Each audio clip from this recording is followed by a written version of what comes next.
The poor cleaning lady blew bubbles to calm a little boy, not knowing that the millionaire CEO was watching. Before the story begins, leave a comment telling us which city you're watching from. And at the end, don't forget to rate this story from 0 to 10. Enjoy the story. The scream echoed through the marble lobby of Rhodes Tech like a fire alarm. Executives in $3,000 suits froze with their organic lattes suspended in midair. Secretaries stopped typing, and even the security guard at the front desk, a 2-meter former Marine, stood as still as a statue. David Rhodes, only 6 years old, was on the floor of Miami's most expensive lobby, thrashing as if the world were collapsing on his small head. "Somebody do something," cried Margaret, the executive assistant, looking around desperately. "Where's his therapist?" "She went to lunch," another executive answered, sweating nervously. "And his father?" "Meeting with Japanese investors." Meanwhile, David kept screaming, covering his ears and trembling. The adults around him formed a useless circle, whispering to one another, as if they were watching a bomb about to explode. That was when Annabella Carter appeared. Pushing a cleaning cart that squeaked louder than a horror movie door, she came out of the service elevator, wearing a slightly wrinkled navy blue uniform, her curly hair slipping out of a ponytail. At 28, she had the relaxed air of someone who had seen it all and wasn't impressed by much. "What's all this noise?" she muttered, chewing gum with the elegance of someone who doesn't care about corporate protocols. When she saw the scene, she stopped, observed, rolled her eyes. "Seriously? 15 educated adults watching a child in crisis, and nobody is doing anything?" Margaret turned, annoyed. "Excuse me, but you are?" "The cleaning lady who's going to fix this, while you all stand there like store mannequins." Without asking permission, Annabella stepped through the circle of executives and crouched down next to David. The boy was curled up, rocking back and forth, repeating, too loud," like a desperate mantra. "Hey, champ," she said in the softest but still steady voice she could manage. "It's okay, I know it's hard." David didn't even look. He kept rocking. Annabella sighed and looked at the ceiling, as if asking the heavens for patience. Then, with a playful smile, she pulled a small bottle of soap, the kind she used to wash windows, out of her pocket. "Have you ever seen real magic?" she asked, unscrewing the lid. She dipped the wand into the liquid and with a gentle blow created a perfect bubble that floated in the air like a tiny crystal sphere. The entire lobby fell silent. David stopped rocking. Still trembling, he lifted his eyes and saw the bubble dancing in the light of the crystal chandeliers. Then another one and another. "They're just bubbles," Margaret whispered in disbelief. "Relax, honey," Annabella replied without taking her eyes off David. "They really are just bubbles. I promise they won't ruin the stock price." One of the bubbles landed on David's small hand. He stared at it with fascination, and for the first time in 2 years, something even his $500 an hour private therapist had not achieved. The boy smiled, a genuine smile. Shy, but real. "More," he whispered. Annabella blew more bubbles, creating an iridescent shower that turned the corporate lobby into something magical. David was mesmerized, trying to touch each one with his little fingers. "How did you?" Margaret began, but was cut off by the sound of Italian shoes striking the marble. Samuel Rhodes had arrived. The CEO of Rhodes Tech Media Group was the kind of man who entered a room and automatically became its center of gravity. Tall, impeccably dressed, with icy blue eyes that made billionaires sweat in board meetings. At 35, he had turned his startup into a true empire and carried the arrogance of someone who never heard the word no. "What on earth is going on here?"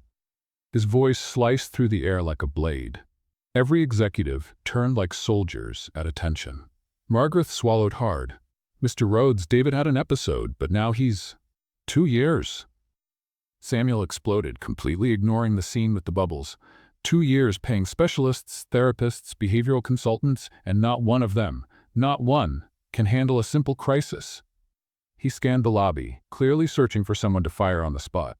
Then he saw David, sitting on the floor, quietly laughing as a bubble popped on his nose. And he saw the woman crouched beside him. Annabella was slipping the bottle into her pocket, getting ready to leave quietly. She knew the type. A stressed executive who yelled first and thought later. Better to step out before things turned ugly. "You," Samuel pointed straight at her. Who are you? Annabella stood up slowly, wiping her hands on her uniform. Annabella Carter, morning shift, 3rd floor. How did you do that? Do what? That. He gestured vaguely toward David, who was now drawing imaginary circles in the air. He's calm. Oh, that. Annabella shrugged. Soap bubbles. Ultra-secret technique I learned on YouTube. The sarcasm in her voice made a few executives cough nervously. Nobody talked to Samuel Rhodes like that. Nobody. YouTube. He repeated, as if she had just said she learned voodoo. Yes, that site with cat videos and tutorials for everything. You must have heard of it. Margaret was practically having a heart attack. 2 security guards approached quietly, clearly waiting for the order to escort Annabella out of the building. But Samuel didn't explode. Instead, he looked at his son, really looked, and saw something he hadn't seen in a long time. David was at peace. Not frightened, not frozen in fear, just present. Dr. Harrison charges $15,000 per session, Samuel murmured, more to himself than to anyone else. $15,000, and she fixes it with window cleaner. Technically, Annabella corrected, it's multi-purpose cleaning solution. But who's asking, right? This time a few executives laughed quietly and immediately hid it when Samuel shot them a look. David walked up to Annabella and tugged on her blouse. More bubbles tomorrow? Of course, champ. If I'm still working here tomorrow. The words hung in the air like one of the bubbles. Samuel studied her from head to toe, the simple uniform, the defiant posture, the way she didn't look away when he stared at her. There was something there. Something his team of experts didn't have. Courage, maybe? Or simply the fact that she saw David as a child, not as a corporate project. Margaret, he said without taking his eyes off Annabella. Yes, sir? Cancel my 3 o'clock meeting. But sir, those are the investors from... I said cancel. His voice had that tone that allowed no argument. Then he turned fully to Annabella, studying her as if she were a complicated puzzle. The entire lobby held its breath. I want this woman in my office, Samuel finally said, his voice echoing through the marble. Now. Samuel Rhodes' private elevator climbed the 50 floors of Rhodes Tech like a spaceship heading for the top of the world. Annabella watched the digital numbers change and couldn't help but smile ironically. First time in the VIP elevator, huh? She said, adjusting the cleaning cart she had insisted on bringing along. Normally, I use the service one, the one that smells like old coffee and corporate despair. Samuel didn't answer. He was typing furiously on his phone, probably canceling 3 more meetings while trying to process what had just happened downstairs. The doors opened on the 50th floor, the CEO's private domain. The office was bigger than Annabella's entire apartment, with huge windows that showed all of Miami stretched out like a luxury map.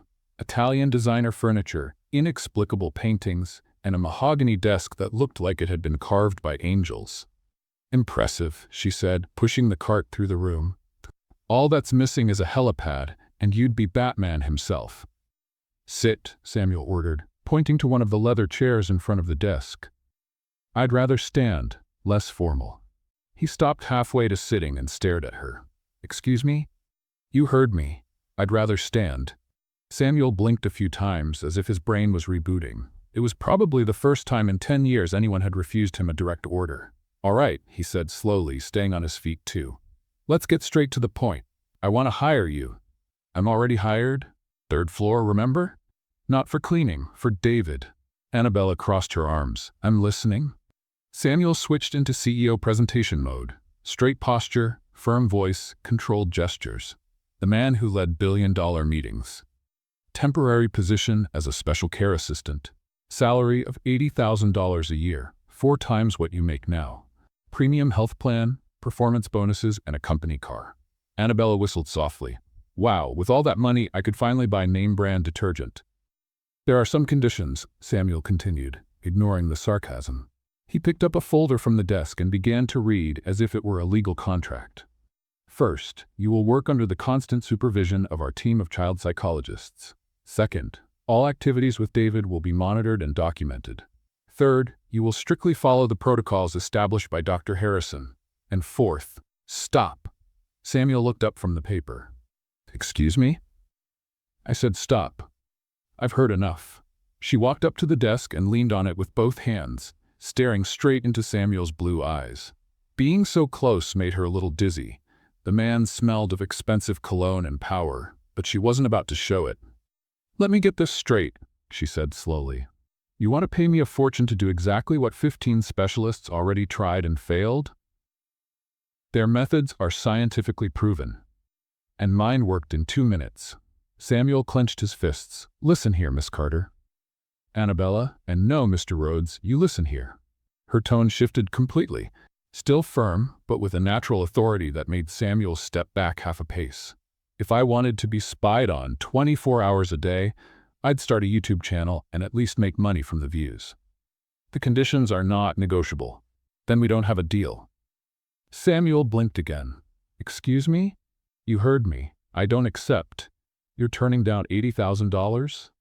I'm turning down being treated like a lab experiment." Annabella stepped away from the desk and began walking around the room, looking at the trophies and diplomas on the walls. "Impressive resume," she said casually. "Harvard Business School, Forbes 30 Under 30, Entrepreneur of the Year. But where's the diploma in being a father?" The question hit Samuel like a punch. "How dare you?" "Oh, did I hit a nerve?" She turned toward him with a smile that mixed challenge and compassion.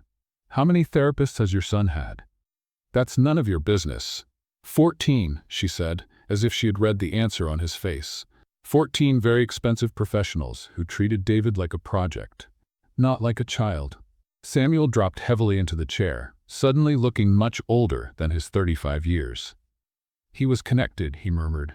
"Downstairs with you. He was really present. I haven't seen that since." "Since when?" "Since his mother died." The silence filled the room like a heavy cloud.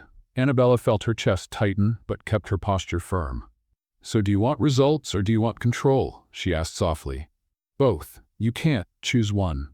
Samuel looked up at her, and Annabella saw something very few people probably had: fear. The fear of a father who was losing his son and didn't know how to stop it. "He avoids me," Samuel admitted. "When I get home, David runs to his room. When I try to talk, he just shuts down." "And you think more rules and protocols will change that? Then what do you suggest?" Annabella came back to the desk, but this time sat on the edge of it, swinging her legs like a child. The informality made Samuel frown. "My conditions," she said. "No supervision, no cameras, no pointless protocols. I worked my way." "Impossible. And no interference from you." "He's my son." "Exactly, your son, not your corporate project." Samuel shot up, the chair scraping against the floor. "You don't understand the responsibility that—" "I understand perfectly. You're afraid." "I'm not afraid of anything." "Yes, you are. Afraid of losing control, afraid of trusting someone, and most of all," she paused, letting the words weigh in the air, "afraid of discovering that maybe the problem isn't David." Samuel's face turned red. For a moment, Annabella thought he was going to explode. Shout. Call security. Instead, he gave a bitter laugh. "You've got nerve, I'll admit that. Or I'm crazy, still deciding." Samuel walked to the window and looked out over the city.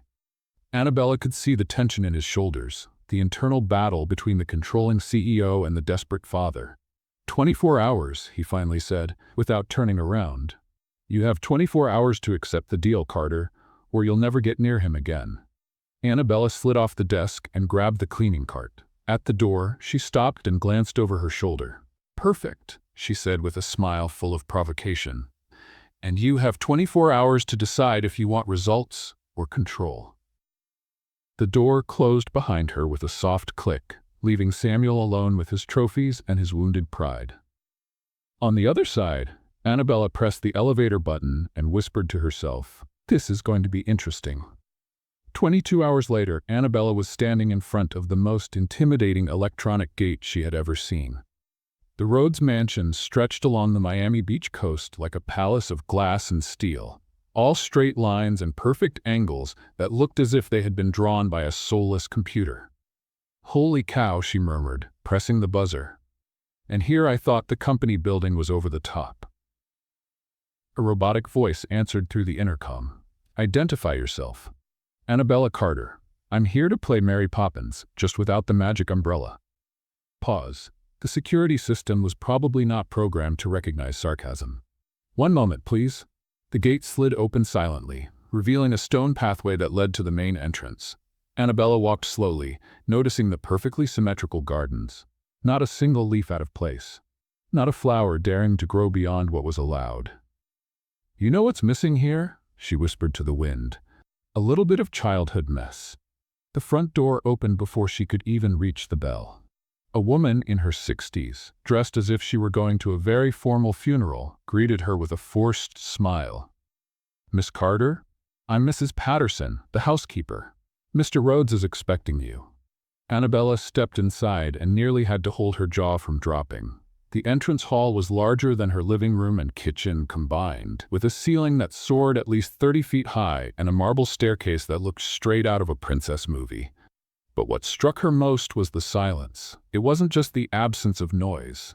It was as if the house itself were holding its breath, as if any sound would be a crime against architectural perfection.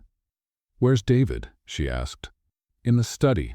Mr. Rhodes insists he keeps to his routine." Mrs. Patterson led her through hallways that looked like museum galleries, priceless paintings on the walls, sculptures that probably cost more than a house, and not a single toy in sight. "Are there any specific rules I should know?" Annabella asked as they walked. "Several," Mrs. Patterson answered with a sigh she tried to hide. "No shoes in the living area, no food outside the kitchen, no excessive noise, no fun. Mr. Rhodes values order." "I can imagine." They reached a frosted glass door. Mrs. Patterson knocked gently before opening it. "David, your new assistant is here." The study looked exactly as Annabella had expected, cold, white, and intimidating. David was sitting at a table far too big for him, textbooks spread out in front of him. When he saw Annabella, his eyes lit up for a split second, but he quickly looked down again. "Hey, champ," she said, stepping into the room as if it were her own. "How about we put those books aside and you show me the rest of this fortress?" David glanced nervously at Mrs. Patterson, who cleared her throat uncomfortably. "Miss Carter, study time goes until 4 o'clock. "It's 2:15, Annabella checked her watch. "And from what I can see, this boy needs a break." Without waiting for permission, she held out her hand to David. "Come on, I'll show you a new trick." David hesitated, then took her hand. They left the study under Mrs. Patterson's disapproving gaze. "Where are we going?" David whispered. "Wherever you want. This is your house, isn't it?" David gave a small laugh. "But it doesn't feel like it." Annabella stopped in the hallway and crouched down to his level. "What do you mean it doesn't feel like it?" "There are too many rules, and I'm always too noisy." Annabella's heart tightened. "You know what? I love noise. The more, the better." David's eyes widened. "Really?" "Really. In fact, I have an idea." 10 minutes later, they were in the kitchen, a cathedral of stainless steel and marble that looked like it belonged on a TV show about famous chefs. Annabella had found a bowl, flour, eggs, and milk. "Are we making pancakes?" David asked, incredulous. "Nope, we're making the biggest kitchen mess in the history of Miami Beach." And that's exactly what they did. Annabella taught David how to crack eggs, half ended up on the floor, how to stir the batter, flour flew everywhere, and how to make pancakes in strange animal shapes. Most looked more like geological accidents.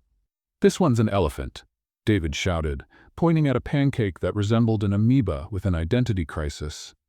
"Definitely an elephant," Annabella agreed with complete seriousness. "Just an elephant that went through a blender." David burst out laughing. Real laughter, loud and free, without fear of bothering anyone. When Mrs. Patterson appeared at the kitchen door and saw the chaos, her expression was pure horror. "Miss Carter, what on earth are you doing?" "Experimental culinary art," Annabella replied, flipping a pancake in the air and missing the pan by a good 20 centimeters. "Oops, Mr. Rhodes does not allow food outside the dining area." "Then let's eat in the living room." "But, relax, Mrs. P. Can I call you Mrs. P? I'll clean everything up afterward." They set up a picnic right in the middle of the living room, that spotless room with white sofas that cost more than a car. Annabella spread a blanket on the floor, probably a very expensive blanket, but she pretended not to notice, and they sat down as if they were in a park. David was radiant, eating crooked pancakes, laughing at Annabella's bad jokes, and for the first time since she had met him, looking like a normal child. That was exactly when Samuel came home. Annabella heard his footsteps in the hall before she saw him. Firm, determined steps from someone used to finding everything exactly as he had left it. When he appeared at the door and saw the scene, the blanket on the floor, crumbs everywhere, David laughing with syrup on his face, his expression went through at least 5 different emotions in 2 seconds.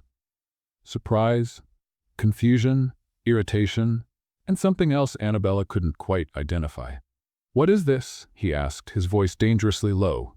"Lunch," Annabella answered casually, as if sitting on the floor of a $50,000 room was the most normal thing in the world. "On my sofa?" "Technically, on the floor. The sofa is untouched." Samuel took a deep breath, clearly ready to explode. "Miss Carter, there are rules in this house." "That are completely ridiculous," she cut in, standing up slowly. "This child lives in a glass box. How do you expect him to grow if he's not even allowed to laugh?" "He can laugh at the appropriate time." "Appropriate time to laugh?" Annabella let out an incredulous laugh. "What kind of schedule is that? From 9 to 10, moderate fun? From 10 to 11, controlled smiles?" "You don't understand." "I understand perfectly. You've turned your house into a museum and your son into an exhibit." Samuel stepped forward, his eyes flashing with anger. "This is my house, my rules. And this is your son." Annabella shot back, pointing at David, who had shrunk into the blanket when the shouting started. "Look at him. Look at how he reacts when you raise your voice." Samuel looked, and he saw David trembling, his eyes wide with fear. "You're fired," he said through his teeth. "Get out of my house, now." Annabella was already reaching for her bag when she felt 2 small arms clutch her leg. "Don't go," David whispered, his voice breaking. "Please, don't go." The silence that followed was deafening. Samuel froze completely. Those 3 words, "don't go," were something David had never, ever said to him. 3 days after the pancake incident, Samuel had done something no one expected. He changed his mind. Annabella not only kept her job, but she now officially lived in the guest wing of the mansion. David was happier than he had been in years, and even Mrs. Patterson admitted, in whispers, that the house felt more alive. Everything was going almost too well. That's when Elizabeth Whitmore decided to show up. Samuel's ex-fiancée arrived at the mansion on a Thursday afternoon, driving a white Maserati that matched her personality perfectly. Beautiful on the outside, loud, and impossible to ignore. Blonde, elegant, and with a smile sharp enough to cut diamonds, Elizabeth had that kind of beauty that came with an instruction manual and a lifetime guarantee. "Samuel, darling." She practically sang as she entered the room, kissing the air near his cheeks. "I've missed you." Annabella, who was on the floor putting together a puzzle with David, looked up and immediately knew this woman meant trouble. It was a kind of female sixth sense. When an ex shows up unannounced, it's because she's plotting something. "Elizabeth," Samuel said, clearly uncomfortable. "What are you doing here?" "Well, I came to see how you're doing, and to meet the famous, what's her name again? Special nanny." Annabella slowly stood, wiping her hands on her jeans. "Annabella Carter, and you must be the ex who shows up uninvited." David laughed quietly, but Elizabeth kept her plastic smile. "How amusing. Samuel has always had good taste in creative employees." The word employees left her lips like something sticky on the bottom of her shoe. "Elizabeth," Samuel tried to step in, but she was already in full attack mode. "Actually, I came to invite you all to a little dinner I'm hosting. Nothing big, just a few investors, the folks from Forbes, maybe a photographer from Vanity Fair." Annabella crossed her arms. "Sounds fun, but I already have plans to wash my hair." "Ah, but I insist. It would be a wonderful opportunity for you to see Samuel's world. To see how the other half lives, you know?" Elizabeth's posh upper-class accent grew more pronounced with every sentence, and Annabella realized it was intentional, a performance to mark territory. "Elizabeth, I think," Samuel started. "Nonsense. It will be tomorrow night, 8 o'clock sharp. Formal attire, of course." She looked Annabella up and down. "I'm sure you'll find something appropriate." And she left like a whirlwind of expensive perfume and bad intentions. The next night, Annabella stood in front of the guest room mirror, looking at the only formal outfit she owned, the navy blue cleaning uniform, but the special event version, which was exactly the same as the normal one, only without detergent stains. "All right," she said to her reflection, "if she wants authentic working class, she'll get authentic working class." Samuel appeared in the doorway wearing a tuxedo that probably cost more than her car. "You don't have to go," he said. "Elizabeth can be difficult." Difficult is an understatement. She wants to humiliate me in public and prove that I don't belong in your world. And you, do belong? Annabella turned to him with a smile that mixed confidence and mischief. I think we'll find out. The dinner was at the Fontainebleau, one of the most expensive hotels in Miami Beach. When Annabella and Samuel arrived, she could feel every guest's eyes on them, men in very expensive tuxedos and women in dresses that cost more than an economy car. There she was, in the middle of it all, in her work uniform, and with the attitude of someone who owes nothing to anyone. My God! Elizabeth appeared instantly, as if she had a radar for other people's embarrassment. Annabella, what an original choice of outfit. Thank you, Annabella replied cheerfully. I thought I'd represent the honest working people, the ones who actually keep the world running. A few guests chuckled. Elizabeth forced a smile. Come, let me introduce you to everyone.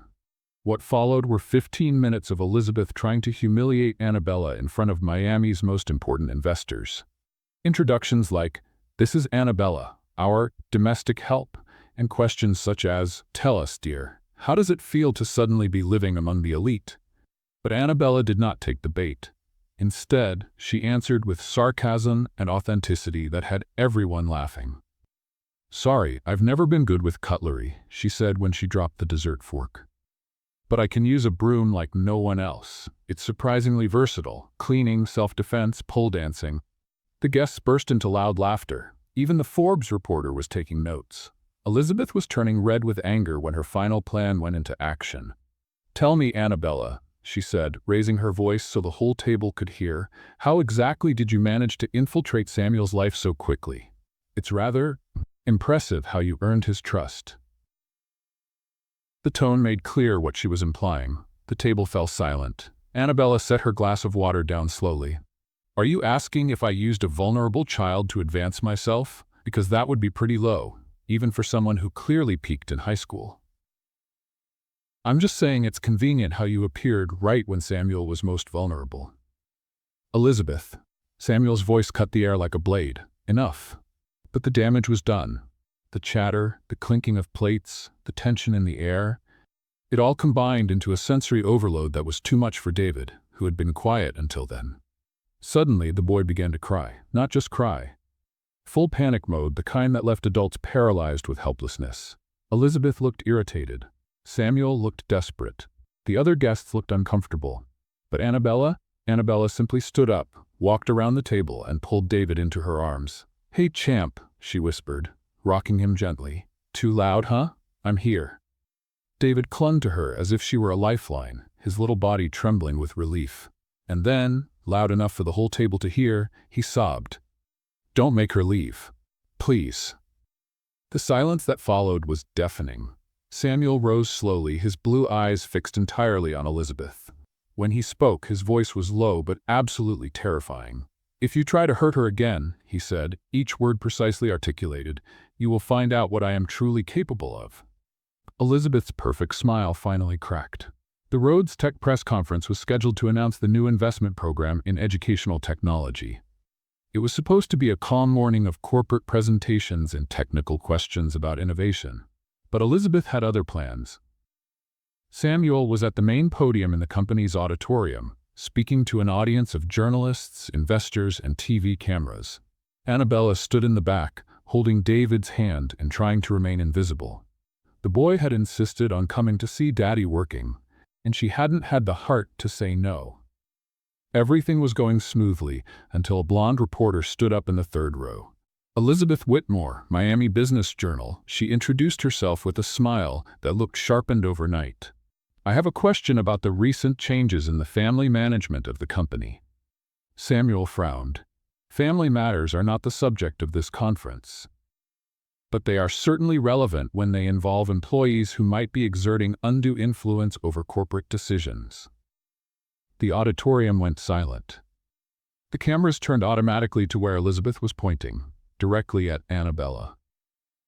I don't understand the question, Samuel said, but Annabella already knew she was in trouble. I'm talking about Annabella Carter, Elizabeth continued, her voice echoing through the sound system. A cleaning lady who, in just a few weeks, moved into your house and gained full access to your son. Don't you think the shareholders deserve to know about this unusual situation? All the cameras turned toward Annabella. Flashes went off. Microphones stretched in her direction like hungry snakes. "Miss Carter," a reporter shouted, "is it true you're living in the CEO's mansion? How did you get this position so quickly?" Another called out. "What exactly is the nature of your relationship with Samuel Rhodes?" Annabella felt David grip her hand more tightly. The boy was frightened by all the noise and commotion. She could have just run out, hidden, let Samuel handle the situation. Instead, she stepped closer to the microphones. "May I answer the questions?" she asked, with a calmness that surprised even herself. The auditorium fell into expectant silence. Samuel looked like he was about to have a heart attack. "First question. Yes, I'm living in the house, in the guest room, with a door that closes and everything. Very disappointing for anyone expecting soap opera drama." A few nervous laughs rippled through the audience. Second question. "I got the position because I did in 2 minutes what 14 very expensive therapists couldn't do in 2 years. Soap bubbles. Revolutionary technology. More laughter now, easier this time." Elizabeth wasn't amused. "Miss Carter, don't you find it suspicious that someone from such a humble background gained such close access to Miami's richest family?" "Humble background?" Annabella repeated, pretending to think. "You mean the fact that I work for a living? What a radical concept." "I'm suggesting there may be financial motives behind your actions." "Oh, I see. You're asking if I'm a gold digger." "Exactly." Annabella looked straight at the cameras and gave the most genuine smile she could. "Manipulative? Lady, I can barely manage my vacuum cleaner at home. That thing never listens to me." The auditorium burst into laughter. Even some of the journalists struggled to keep a straight face.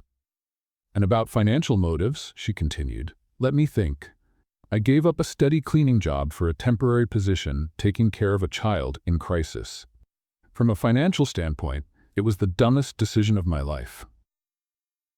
"But the salary offered was substantially higher," Elizabeth pressed, "because the work is substantially harder.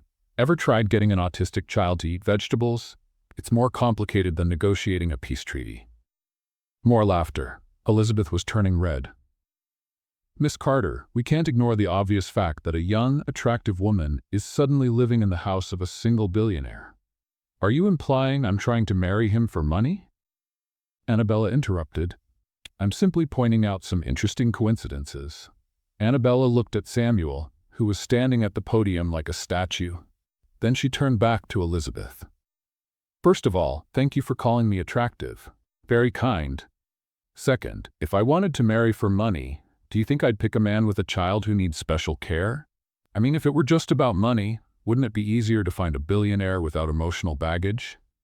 The auditorium was divided between laughter and shock at her brutal honesty. "Third," she continued, "and most important, I don't need anyone to support me.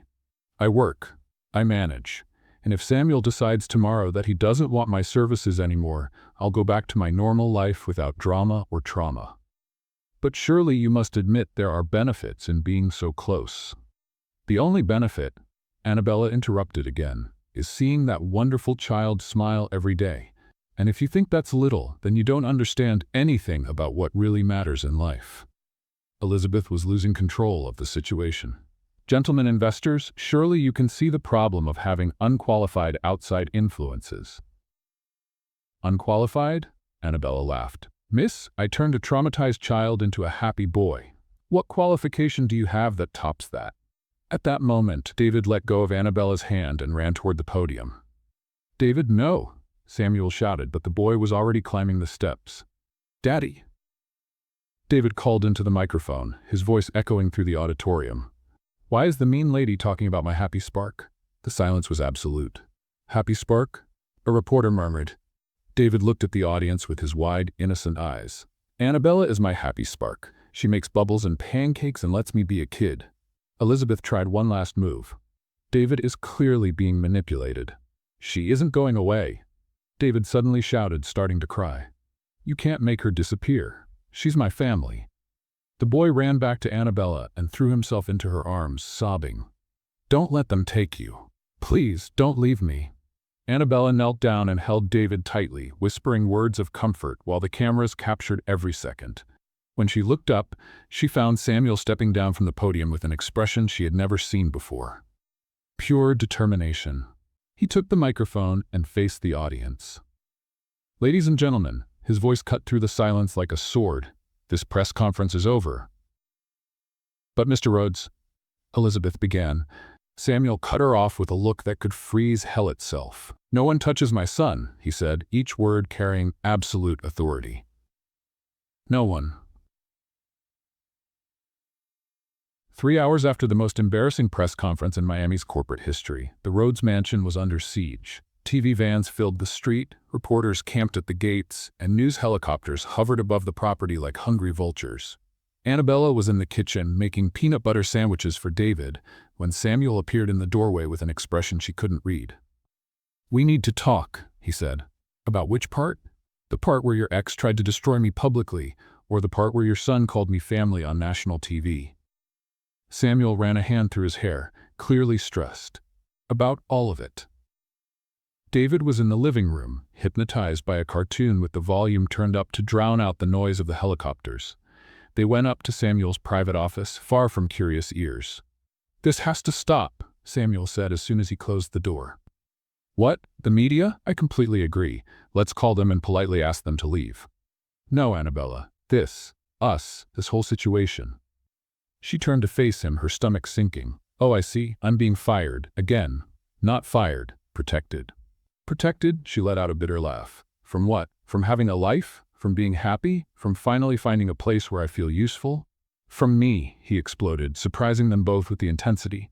"From me, from my crazy life, from the pressure, the paparazzi, all of this.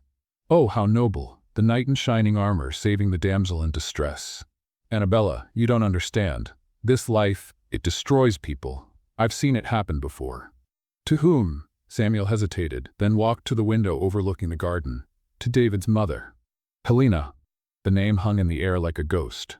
"She wasn't prepared for it," he continued, his voice lower. "The public scrutiny, the constant criticism, the pressure to be perfect all the time. It started with anxiety, then depression, then—" "Samuel," Annabella said softly. "She died driving at night, alone, running from the paparazzi." He turned to her, his eyes shining with contained tears, "and I couldn't protect her." Annabella felt her heart tighten. "But I'm not her." "No, you're not. You're strong, brave, incredible, and that's exactly why I can't let this happen again. So your solution is to push me away? My solution is to keep you safe."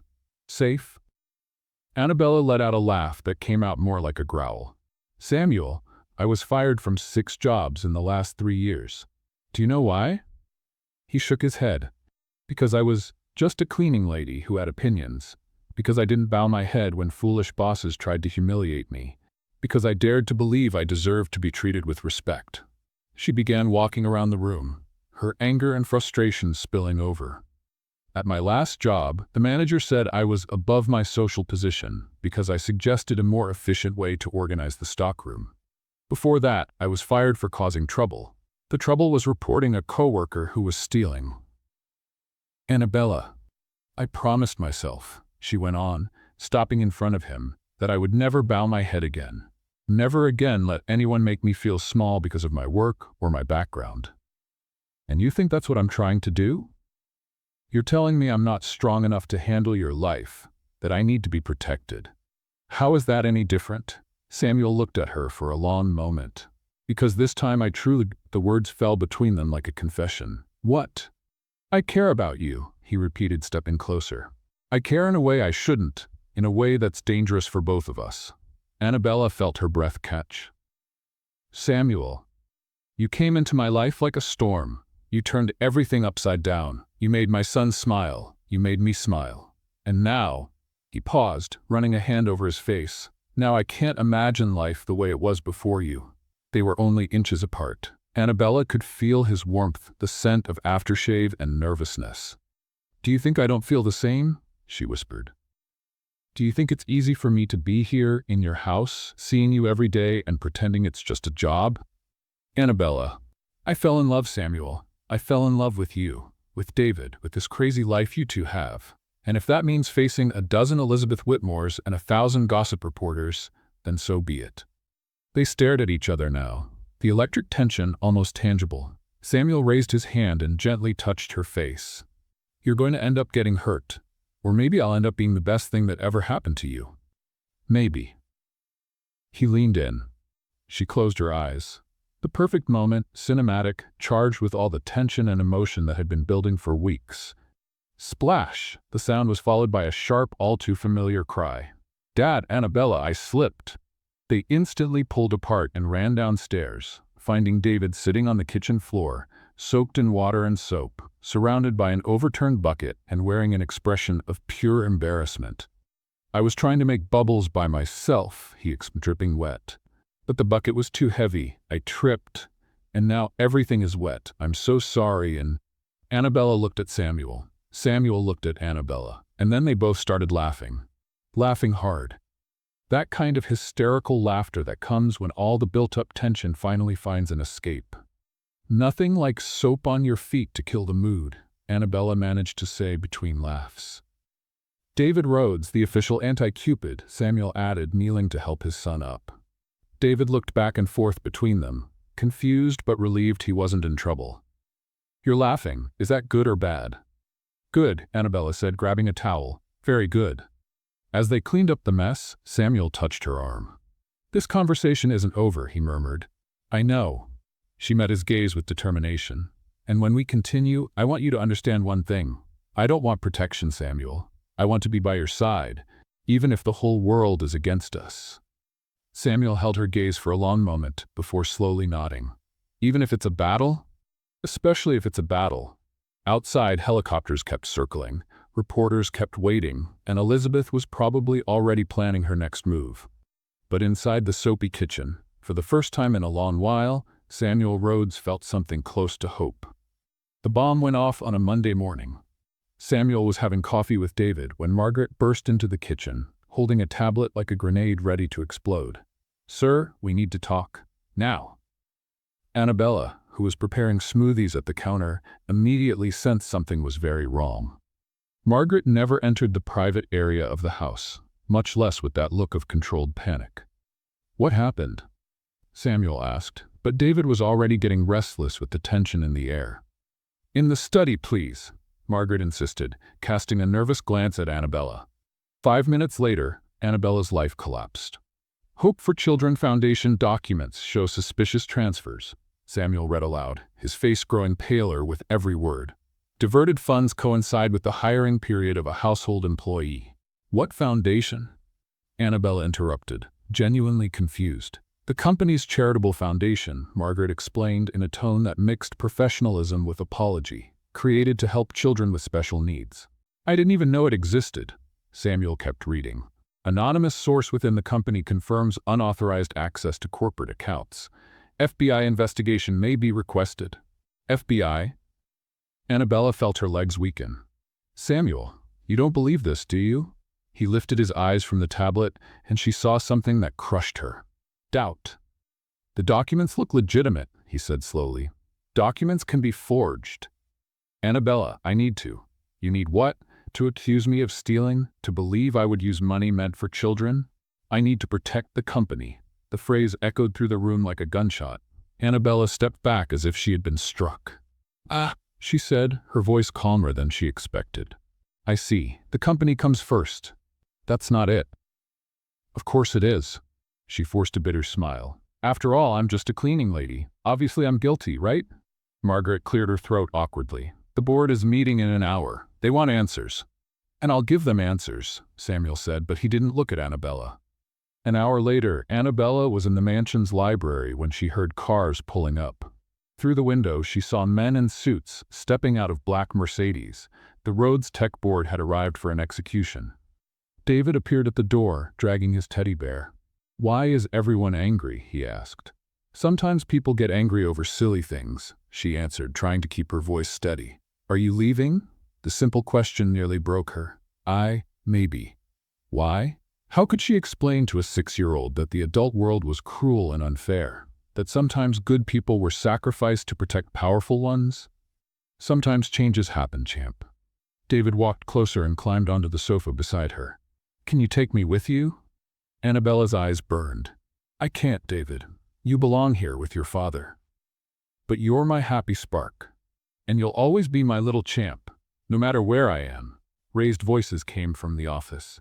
She could make out Samuel's tense, defensive tone, mixed with the authoritative voices of older men. Fiduciary responsibility, full investigation. Either she goes or you go. The final ultimatum echoed down the hall like a death sentence. 20 minutes later, Samuel appeared in the library. His face was gray, aged 10 years in 1 hour. "Annabella. Let me guess, they want my head on a platter. The board is unanimous. As long as there's a pending investigation, you're firing me. I'm putting you on administrative leave." Which is a polite way of saying fired. Samuel moved closer, but she stood and stepped back. "You know I didn't do this," she said. "You know me." "I know, but the company comes first. Annabella, please." "Of course, I stole millions with my mop," she said with cutting sarcasm. "Must all be hidden behind the vacuum cleaner. Brilliant plan." "This isn't a joke." "No, it isn't. It's a tragedy." She grabbed her bag. "The tragedy of discovering that the person you trusted doesn't trust you." "I do trust you." "No, Samuel, you don't. If you did, you would have defended me in there. You would have told the board that you know me, that you know my character." "They have documents." "Fake documents. Elizabeth is behind this and you know it." "I can't prove." "You don't want to prove it. It's easier to sacrifice me than to face a fight." Samuel ran a hand through his hair, clearly desperate. "Annabella, give me time. I'll investigate. I'll find the truth." "How much time? Weeks? Months? Meanwhile, I stay here being treated like a criminal?" "You can stay in the guest house? Like a prisoner under house arrest?" "No, thank you." She headed toward the door, but stopped when she saw David watching from the doorway, his eyes wide with confusion and fear. "Are you really leaving?" he whispered. Annabella knelt down to his level, grabbed a piece of paper from the table, and scribbled quickly. "Keep making your sparks," she said, handing him the note.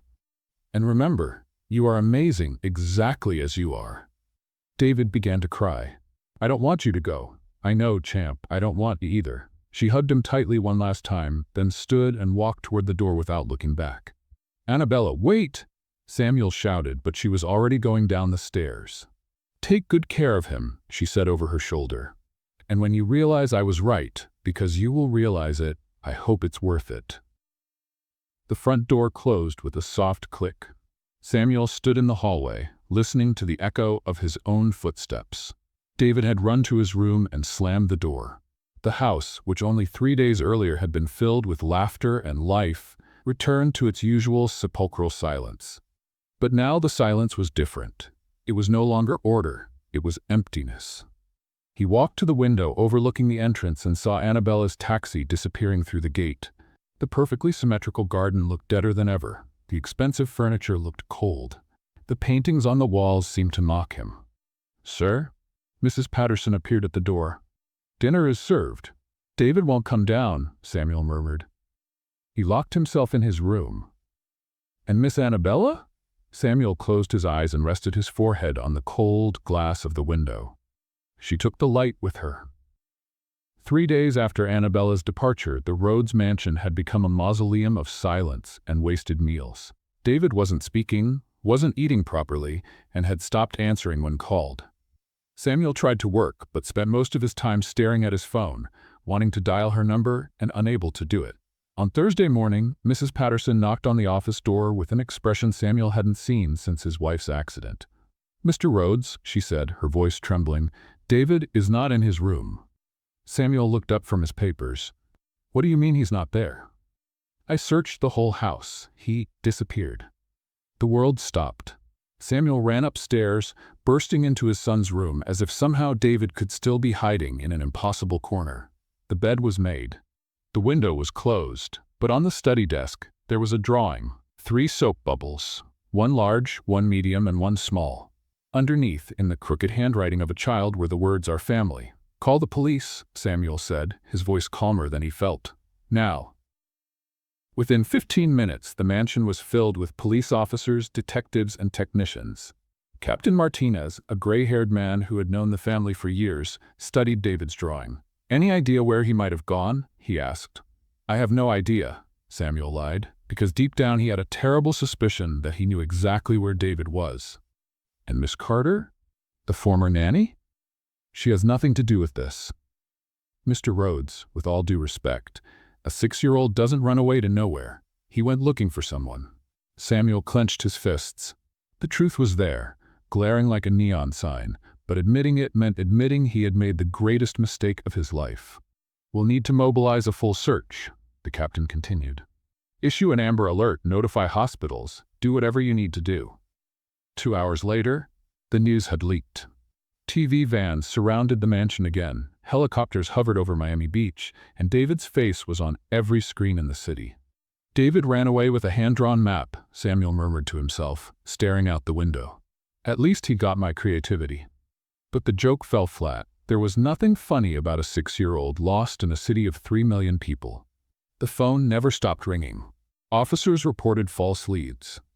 A blonde child seen at the mall, another at the airport, one more at the beach. All of them turned out to be false alarms. By 4 in the afternoon, Samuel couldn't stand still anymore. He grabbed his car keys and left, ignoring the shouts of reporters. Mr. Rhodes, any comments on the disappearance? Is it true there are family problems? Where is Annabella Carter? He drove aimlessly through the streets of Miami, visiting every place he could remember David mentioning. The mall where they bought ice cream, the children's bookstore, the beach where they built sandcastles. Nothing. It was as he passed Bayfront Park that the memory hit him like lightning. The park. The park where Annabella used to take David to get sunshine and blow bubbles. David had mentioned it many times, how they sat on the bench by the lake and she taught him bubble tricks. Samuel pressed the accelerator. He found David on the third bench by the edge of the lake, curled up like a little wet bird. The boy was still wearing the pajamas from when he had disappeared, holding a small bottle of soap, probably taken from the kitchen before he ran away. David. The boy lifted his eyes, red and swollen from crying. Daddy? Samuel approached slowly, as if David might vanish at any moment. What are you doing here, son? Waiting for her to come back, David said with devastating simplicity. She always came here, so I thought, if I waited. Samuel sat down beside him on the bench.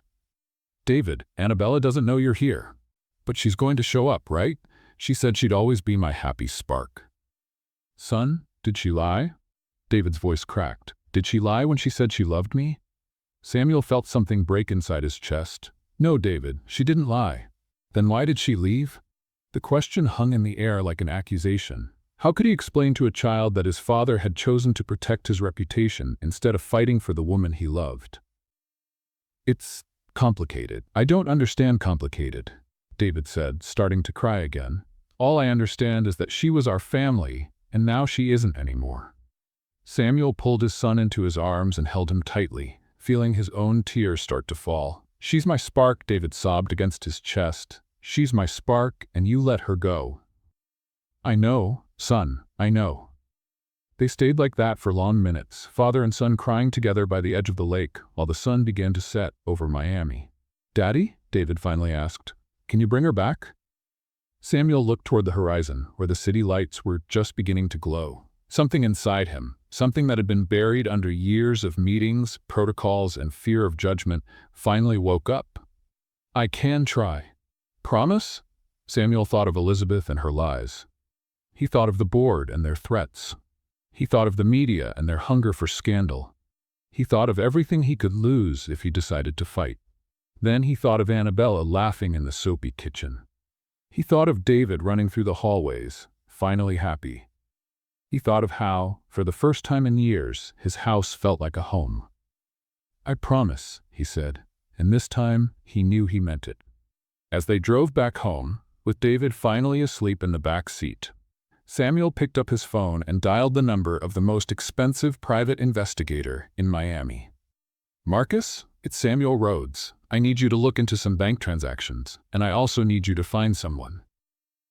Of course, sir. What's this about? Samuel glanced in the rearview mirror at his sleeping son, still clutching the bottle of soap solution in his small hand. About bringing my family back.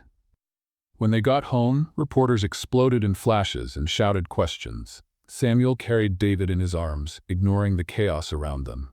On the porch, he stopped and looked out at the horizon one last time. I'll bring you back, Annabella, he whispered into the night air, even if the world falls apart. And for the first time in 3 days, Samuel Rhodes smiled.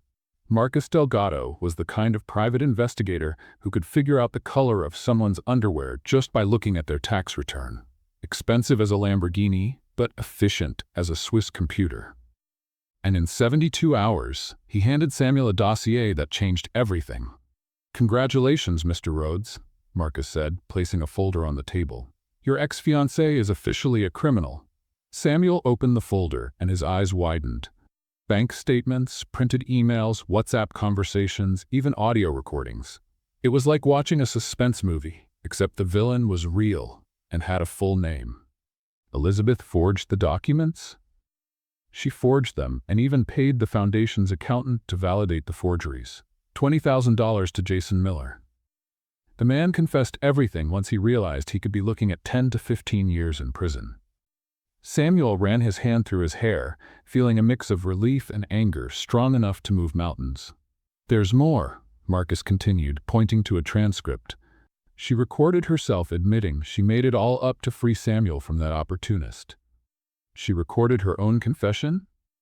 "Apparently your ex isn't very smart. She sent a voice message to her best friend telling the whole plan. The friend, by the way, thought it was a joke until she saw the scandal on TV." Samuel closed the folder and leaned back in his chair. "Is it enough evidence? Enough to have her arrested and still sue for defamation, document forgery, and conspiracy? Do you want me to hand this to the district attorney?" "Not yet. First, I want to confront her myself," Marcus smiled. "Ah, classic revenge. I like your style." 2 hours later, Samuel walked into the Rhodes Tech boardroom with the folder under his arm and an expression that made the board members shift uncomfortably in their seats. Elizabeth was there, of course, sitting at the head of the table as if she owned the company, wearing a red suit that screamed confidence, but that Samuel now recognized as guilt. "Samuel, darling," she said with that plastic smile. "I'm so glad you came. We were just discussing the legal implications of the Carter case." "Great," Samuel interrupted, slamming the folder on the table hard enough to make all the water glasses shake. "Because I brought some very interesting legal implications." Elizabeth's smile faltered for a fraction of a second. "What are you talking about?" asked Robert Blackstone, the chairman of the board. Samuel opened the folder and began handing out copies of the documents as if they were playing cards. "I'm talking about how we were all deceived by someone who apparently watched too many revenge movies and decided to try it in real life." Elizabeth went pale. "Samuel, I don't know what you're—" "Jason Miller confessed everything, Elizabeth. $20,000 to falsify documents. Very creative, I'll admit." The silence in the room was so deep you could hear the air conditioning running. "This is ridiculous," Elizabeth said, but her voice came out higher than usual. "Jason is clearly trying to escape blame by shifting." "Oh, there's more," Samuel went on cheerfully, placing his phone on the table. "An audio recording where you confess everything to your friend Jennifer. Want to hear it?" He pressed play. Elizabeth's voice echoed through the room. "It was genius, Jen. I made up everything about her stealing money from the foundation. Samuel is such a stickler he would never risk the company's reputation over a cleaning lady." The board members exchanged looks ranging from shock to deep embarrassment. "Elizabeth," Robert said slowly, "can you explain this?" I was joking. Jennifer knows I have a peculiar sense of humor." "Funny," Samuel said, "because the FBI doesn't usually have much of a sense of humor when it comes to forging federal documents." "FBI?" Elizabeth swallowed hard. "Oh yes, forgot to mention, I've already contacted them. Apparently, forging documents for a registered foundation is a federal crime. Who knew?" Elizabeth stood up abruptly, knocking over her chair. "You can't prove anything." "Actually," Samuel smiled, "I can prove everything. There's even security camera footage from the bank showing you handing the money to Jason." The look on Elizabeth's face was like watching a house of cards collapse in slow motion. "Samuel," she tried to change tactics, "you're making a mistake. If you give me a second chance." "Second chance?" Samuel laughed, but there was no humor in it. "Elizabeth, the only thing you've successfully led is the category of soap opera villain." A few board members laughed nervously. Robert banged the gavel on the table. "Elizabeth Whitmore, you are formally removed from any association with Rhodes Tech and its subsidiaries." Furthermore, we will fully cooperate with the authorities in any criminal investigation. You'll regret this, Elizabeth exploded. I know secrets about this company that could destroy all of you. What secrets? Samuel asked calmly. I know about the offshore accounts and the contracts with the Chinese company, and that deal with. Elizabeth, Samuel interrupted her softly, you're confusing our company with some soap opera you watched on TV. We don't have any illegal offshore accounts. And we never had questionable contracts with Chinese companies. And we definitely don't have secret deals. Our company is that boring, completely legal. Elizabeth's final defeat was so epic, Samuel almost felt sorry for her. Almost. Security, Robert called. Please escort Miss Whitmore out of the building. As Elizabeth was dragged out, still shouting empty threats, Samuel turned to the board. Gentlemen, I have a confession to make. Everyone turned to him. I made the biggest mistake of my life when I let Annabella Carter go. Samuel, Robert began. No, let me finish. You've known me for years. You know I'm controlling, calculating, that I always put business first. But Annabella, she changed everything. Samuel walked to the window that looked out over the lobby where it had all started. She made my son truly smile for the first time in years. She brought life back into my home. She reminded me that there are things more important than stock prices. He turned to face the board. And I sacrificed her to protect our reputation. That was cowardly and unforgivable. What are you saying? Asked Margaret. I'm saying I'm going to make a public statement. I'm going to admit my mistake, clear her name, and beg her to come back. And if she doesn't come back? Robert asked. Samuel smiled, and for the first time in weeks, it was a genuine smile. Then at least I'll sleep, knowing I did the right thing. 300 miles north, in a small cafe in Gainesville, Annabella was waiting tables and trying to pretend she didn't miss the organized chaos that had been her life in Miami. The cafe TV was tuned to the local news channel when her attention was caught by a familiar voice. Samuel Rhodes, CEO of Rhodes Tech, made a surprising statement. She stopped wiping the tables and looked at the screen. There was Samuel, standing at the company's podium, with David next to him holding a bottle of dish soap. Annabella Carter didn't steal anything from me, he said, looking straight into the camera. She's the only thing I truly want back. The plate Annabella was holding slipped from her hands and shattered on the cafe floor. The launch of the David Rhodes Foundation was taking place at the most luxurious hotel in Miami Beach. 500 guests, including celebrities, investors, and the entire Florida press, crowded into the grand hall decorated with blue and white balloons, David's favorite colors. Samuel stood on the main stage wearing his best tuxedo, but sweating as if he were running a marathon. David was at his side, fidgeting with a bottle of dish soap he had insisted on bringing for luck. Ladies and gentlemen, Samuel began his speech, we are here today to launch a foundation dedicated to children with special needs. But his eyes kept scanning the crowd, searching for one specific person. Annabella had arrived 15 minutes earlier, escorted by Marcus, who had literally picked her up at the cafe in Gainesville and practically kidnapped her back to Miami. Because I believe every child deserves to be understood and loved exactly as they are. There she was, at the back of the hall, wearing a simple blue dress Samuel had sent for her, looking completely out of place among Miami's elite, and completely perfect. Dad, David whispered into the microphone, making the whole hall hear, she came. Samuel froze in mid-sentence. 500 pairs of eyes turned to see where David was pointing. David, Samuel whispered, you weren't supposed to. I know, but she's here, David shouted into the microphone, making the speakers screech. Annabella, Annabella! The entire hall turned to look at her. Flashes went off. Cameras zoomed in, and Annabella had the terrible urge to run for the nearest exit. Going on stage with soap in my pocket was not in my resume, she muttered to herself. Samuel looked at her, then at the 500 guests waiting. He thought about protocols, the planned agenda, the speech he had rehearsed dozens of times, and he threw it all away. Annabella, he said into the microphone, would you please come up here? The hall fell into complete silence. The kind of silence that happens when 500 people hold their breath at the same time. I don't think she began, But David had already dropped the microphone and was running down the steps toward her. "You came back," he shouted, throwing himself into her arms. "I knew you would come back." With David clinging to her like a happy koala, Annabella had no choice. She slowly walked toward the stage, feeling as if she were trapped in one of those nightmare situations where you dream you're naked at school. Except this was real. And 500 people were watching. Samuel reached out his hand to help her onto the stage. When she took it, it was like an electric current passed between them. "What are you doing?" she whispered. "Something I should have done a long time ago," he answered. David ran to the microphone. "Everyone," he shouted, making the speakers protest again. "This is my happy spark." The audience began to laugh and applaud, but David wasn't finished. "She makes the best pancakes in the world and knows how to make giant bubbles and lets me be a kid and she's—" He stopped, looked at Samuel, then at Annabella, and asked the question that froze the entire event. "Dad, can I call her mom now?" The silence that followed was deafening. Cameras clicked. Journalists scribbled furiously. And in the middle of all that chaos, Annabella felt tears streaming down her face.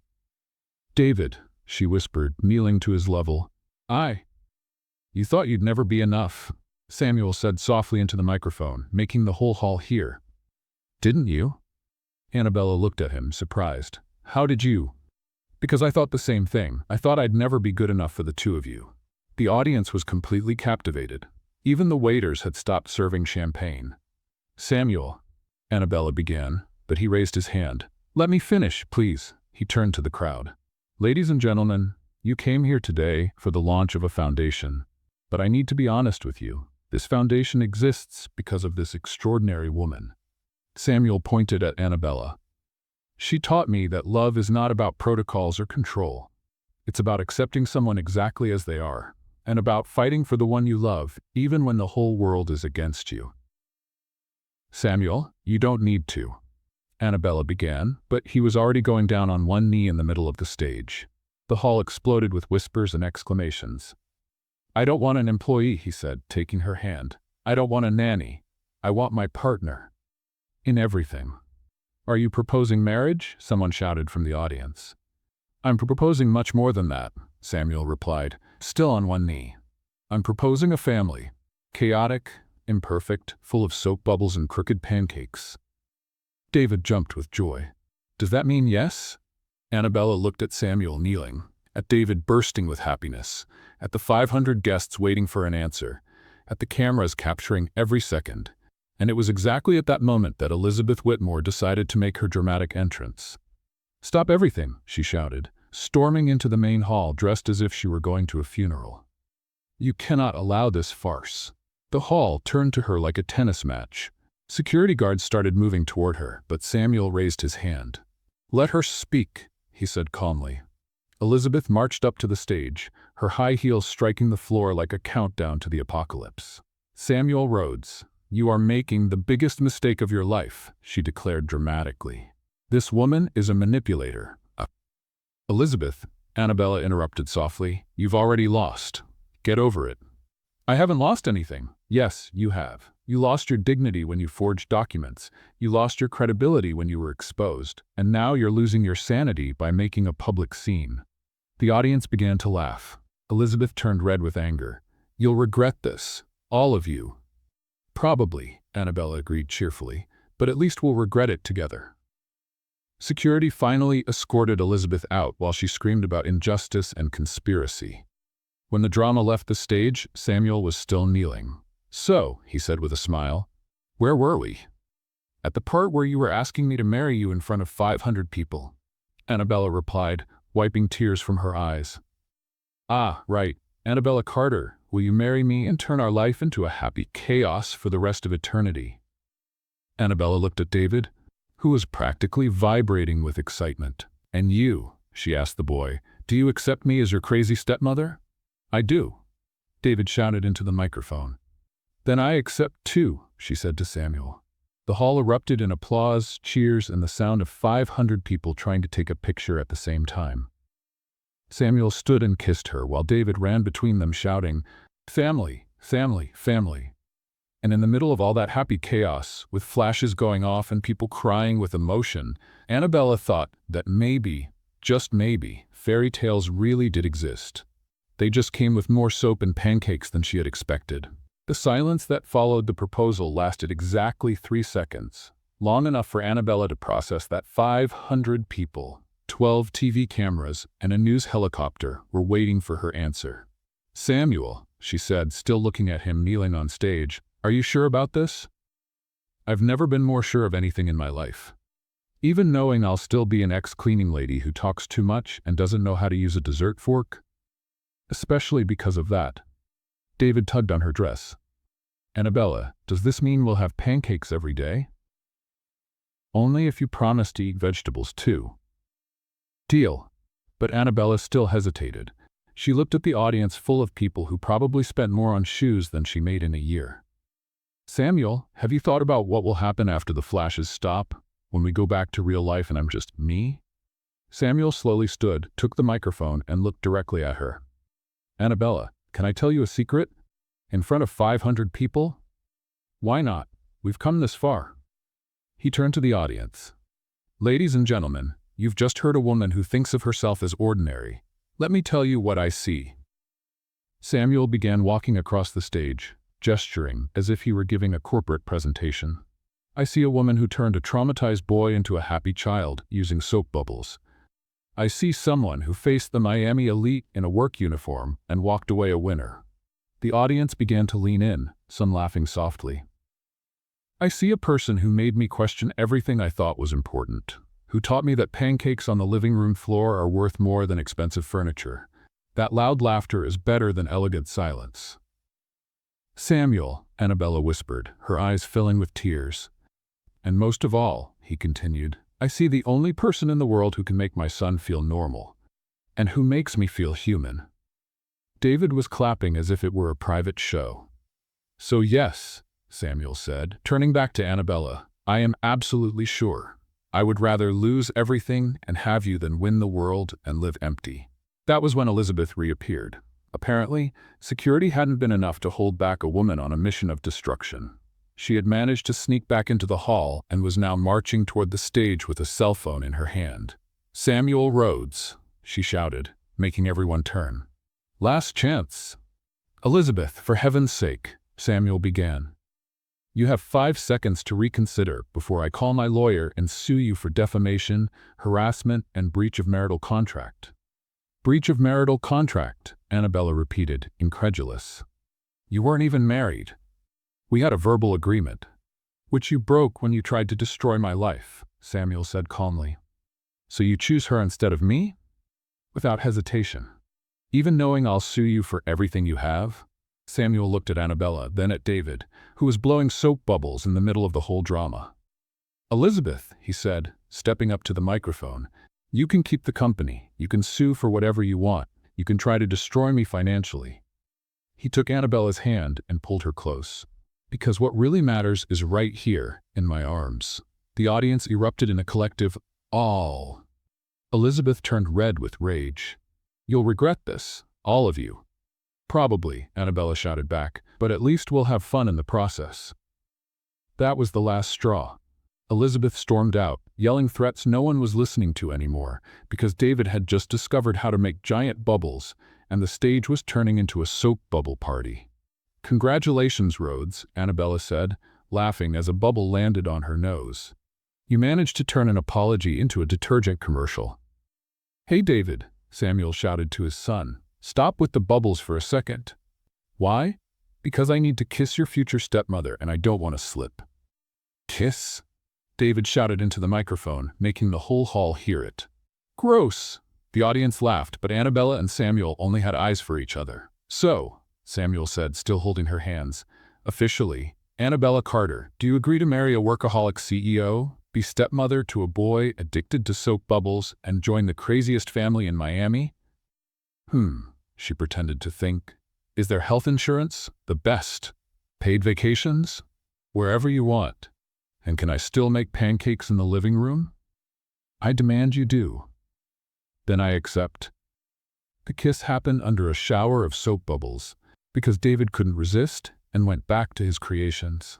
The audience went wild. Flashes exploded like fireworks, and somewhere in the middle of it all, a group of children from the foundation who had been brought to the event started shouting and making their own bubbles. Within minutes, the most elegant hall in Miami Beach had turned into a kindergarten party, with adults in tuxedos and evening gowns running after soap bubbles. "This is a disaster," Mrs. Patterson whispered to Margaret. "This is perfect," Margaret replied, snapping a photo with her phone. When Annabella and Samuel finally pulled away from the kiss, they were laughing and a little dizzy. "You know, this is going to become a meme, right?" she said. "Let it. Better meme of the internet than the unhappiest businessman in Miami." David appeared between them, holding an almost empty bottle. "The soap is gone," he announced tragically. "No problem," Annabella said, pulling a spare bottle from her pocket. "I always have backup." Samuel looked at her in admiration. "You brought extra soap for my marriage proposal?" "Honey, I learned never to leave home without soap when David is around." David clapped his hands. "She's already thinking like family." Samuel laughed and pulled them both into a group hug in the middle of the stage, while the hall remained in full celebration around them. "So," he whispered in Annabella's ear, "will you be the spark of our family?" "Forever," she replied.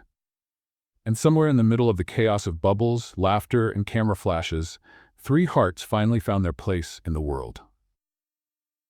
6 months later, the garden of the David Rhodes Foundation was unrecognizable. What had once been a formal and symmetrical space now looked like a fairy tale that had exploded in colors, flowers, and, of course, soap bubble stations spread across every corner. 300 guests filled white chairs arranged in a semicircle, all waiting for the wedding that had become the most talked-about social event of the year. Not because it was luxurious, though it was, but because it promised to be the most entertaining ceremony in Miami's history. "Microphone test," David announced from the improvised altar, dressed in the most spectacular outfit ever seen at a wedding. A white suit with appliques that made him look like a walking giant bubble. "Can everyone hear me?" The audience laughed and applauded. David had insisted on being not just the ring bearer, but also the unofficial master of ceremonies. "Great, because today's the day my dad is marrying my happy spark, and you're all going to cry with emotion." Samuel, waiting at the altar in a tuxedo that cost more than a small car, nervously ran a hand through his hair. "David, remember what we talked about, no spoilers?"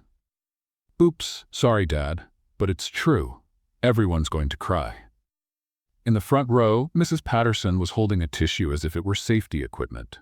Margaret was filming everything with 3 different phones, and at the back of the garden, a group of reporters and TV cameras captured every moment for the live broadcast. The music began, an instrumental version of "All You Need Is Love," played by a string quartet David had chosen because it talks about love and everybody knows it. Annabella appeared at the start of the flower-lined aisle, and the whole garden went silent. She was stunning in a simple white silk dress that flowed like water, carrying a small bouquet of daisies. Nothing extravagant, nothing screaming millionaire wedding. It was pure Annabella. Authentic, beautiful, and completely outside the usual mold. As she walked, she could see familiar smiling faces. Marcus, the detective, giving a thumbs up. Employees from Rhodes Tech who had become friends. Children from the foundation waving at her as if she were a Disney princess. And there at the front, Samuel looking at her as if she were a walking miracle. She was halfway down the aisle when David decided the ceremony needed more excitement. "That's my stepmom," he shouted into the microphone, pointing at her. "She makes elephant-shaped pancakes." The audience burst into laughter. Annabella gave a theatrical bow before continuing her walk. But the universe had other plans. In his excitement, David started running toward her to help with the entrance. Forgot he was dressed like a giant bubble, tripped over his own costume, and rolled down the aisle like a snowball. "Houston, we've lit another spark," he shouted as he rolled, making the crowd double over with laughter. Samuel rushed to help his son, Annabella dropped the bouquet to reach him, and Miami's most elegant ceremony turned into a family comedy. I'm fine," David announced, getting up and straightening his costume. "That was just a safety test." "Safety test?" the priest asked, confused. "Yes, to see if my new mom would run to save me. She passed." Annabella helped David up, laughing so hard she was almost crying. "You did that on purpose, didn't you?" "Maybe," David whispered, winking. When they finally reached the altar, everyone was still laughing. The priest, an elderly man who had seen everything in 40 years of service, shook his head with a smile. "Well, this is definitely the most memorable entrance I've ever witnessed." "Father Johnson," Samuel said, "welcome to our family, where normal is relative and chaos is an art form." The ceremony went on with a perfect mix of emotion and comedy. When it came time for the vows, Samuel took the microphone.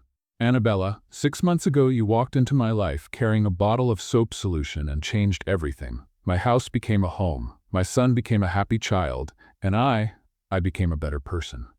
He paused, his voice catching. "You taught me that love isn't about control. It's about giving control to someone you trust completely." The audience hung on every word. "I promised to spend the rest of my life making you laugh, supporting your dreams, and buying an endless supply of bubble soap." Annabella was crying and laughing at the same time. When it was her turn, she looked at Samuel, then at David, then at the crowd of people who had become her extended family. "Samuel, when I was a child, I was told that princes only existed in fairy tales, that girls like me didn't get happy endings." Her voice trembled, but she went on. "I was fired from 6 jobs for not knowing my place. I was humiliated by people who thought my work defined my worth. I spent years believing I wasn't enough." She held Samuel's hands. "Until one day, a special boy had a crisis in the most expensive lobby in Miami, and I did the only thing I knew how to do. I helped, and I discovered that sometimes all you need to change a life is a little courage and a lot of love." There wasn't a dry eye in the garden. "I promised to be the most annoying wife, the most protective stepmother, and the most loyal partner you've ever had. And I promise never, ever, to leave the house without backup soap." David clapped so hard he almost knocked over the microphone. "Now you can kiss," he announced before the priest even had the chance. "And make it good, because it's on TV." The kiss happened under a shower of bubbles that the Foundation's children released all at once, as if it had been planned. The audience rose to their feet in applause that lasted a full 5 minutes. As the reception exploded around them, with an improvised dance floor, bubble stations for all ages, and a wedding cake that David had helped decorate and which looked more like an abstract sculpture, Samuel pulled Annabella aside for a private moment. "You changed everything," he whispered in her ear, "with a bottle of soap." "Technically," she corrected, "it was with a lot of love and a bit of stubbornness. The best combination in the world." On the other side of the garden, partially hidden behind a tree, Elizabeth watched the party with an expression that mixed anger and defeat. She had lost the lawsuit, lost her credibility, and worst of all, lost the war. But no one cared about Elizabeth anymore. Because in that moment, in the garden of the David Rhodes Foundation, under a starry Miami sky, 3 people who had started as strangers had become the happiest, craziest family in Florida.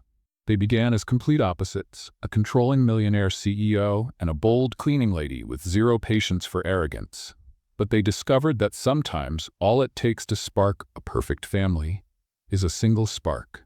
And sometimes that spark comes in the most unexpected form: a bottle of soap, a lot of love, and the courage to believe that everyone deserves a happy ending.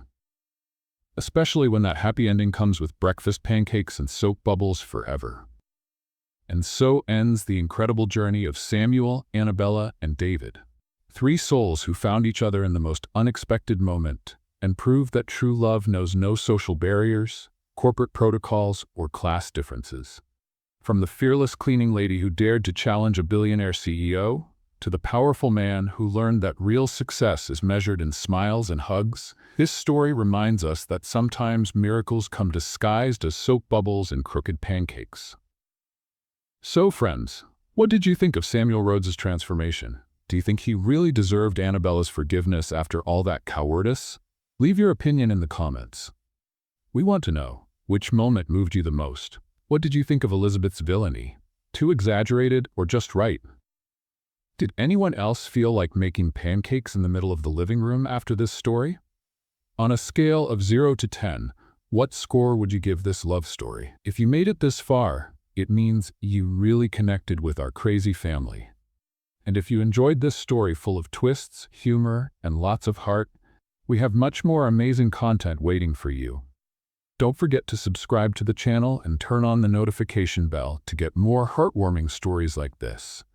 Because everyone deserves a happy ending, and we're here to tell these stories that warm your heart and make you believe in true love. See you in the next story. And remember, sometimes all it takes to change your life is a single spark.